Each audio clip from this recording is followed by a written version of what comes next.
Hey guys, in this video I will show you how you can fix Social Club install error code 1. So without further ado, let's get started. So all you need to do here, you need to open up your C drive or where you install Rockstar. Usually is on C drive, program files, and then here should be Rockstar Games. So when you find the Rockstar Games folder, right click on it, you show more options.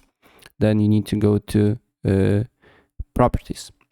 Then you need to go to security, then on security, press edit, and then you need to allow full control of all users here. So tick all the boxes here.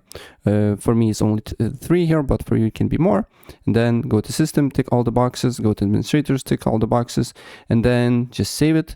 And then as you can see here, save it again, and your error should be now gone.